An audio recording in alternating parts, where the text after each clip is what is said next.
দর্শক, বাংলাদেশের রাজনীতিতে স্মরণকালের ভয়াবহ জটিলতা শুরু হয়েছে।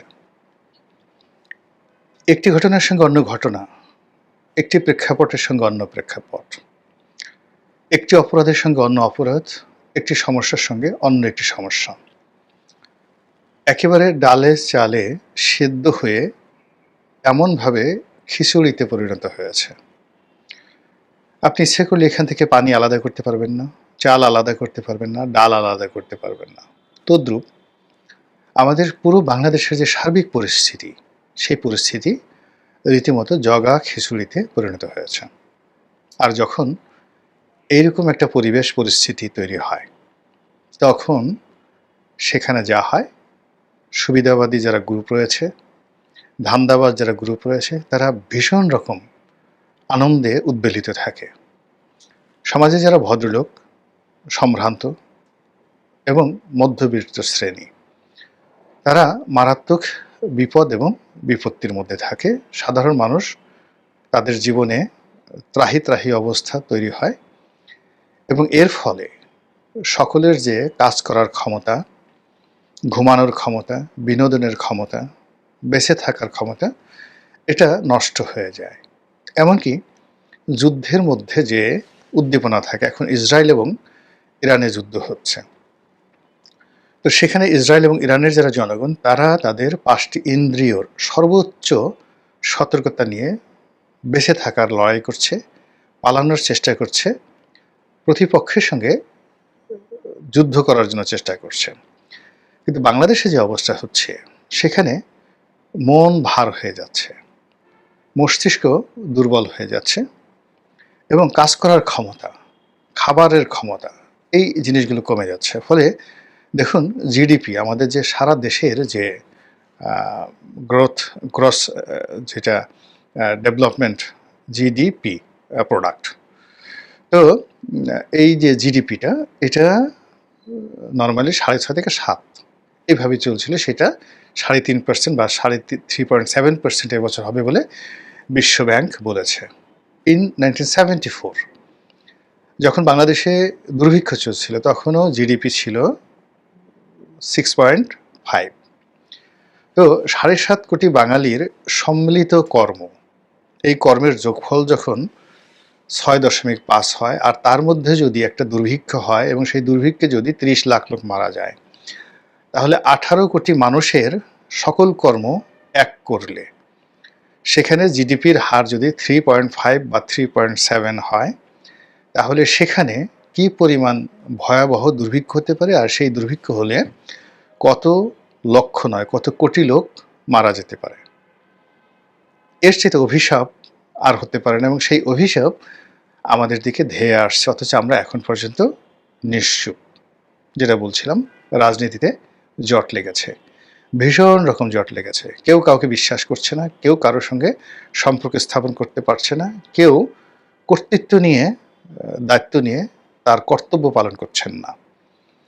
যার ঘুষ খাওয়ার অধিকার আছে, ক্ষমতা আছে, সক্ষমতা আছে, সে ঘুষ আদায় করছে, আর যার ঘুষ দেওয়ার সামর্থ্য নেই, তাকে প্রয়োজনে জীবন দিয়ে দিতে হচ্ছে, কিন্তু দুর্বৃত্তদের চাহিদা মেটাতে হচ্ছে। এরই মধ্যে নির্বাচনের কথা হচ্ছে, এরই মধ্যে জুলাই চার্টারের কথা হচ্ছে, এবং এরই মধ্যে সরকার বৈধ অবৈধ, বিএনপি ক্ষমতা এসে গেছে, জামাত ক্ষমতা এসে গেছে, এনসিপি ক্ষমতা এসে গেছে।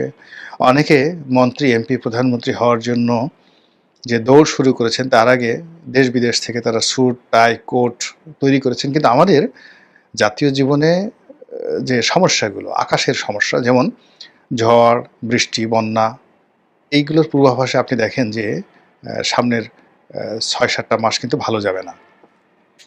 আমাদের যে ফসল উৎপন্ন করার ক্ষমতা, অথবা ইরান এবং ইসরায়েলের যে যুদ্ধ, সেই যুদ্ধের ফলে আমাদের তেল আমদানিতে, এলএনজি আমদানিতে কি পরিমাণ বাধা সৃষ্টি হতে পারে, সেটা নিয়ে কিন্তু আমরা ভাবছি না।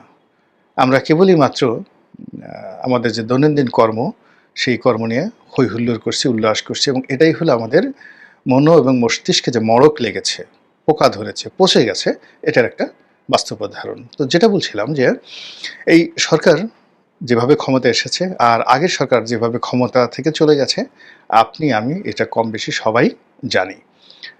তো খুব আ অতি আশ্চর্যজনকভাবে আওয়ামী লীগের পতন হয়েছে, যেটা আওয়ামী লীগও আশা করেনি, আমরাও আশা করিনি। এটা ছিল অবিশ্বাস্য। এটা ছিল একেবারে একটা উল্কাপাতের মতো। এটা ছিল বজ্রপাতের মতো।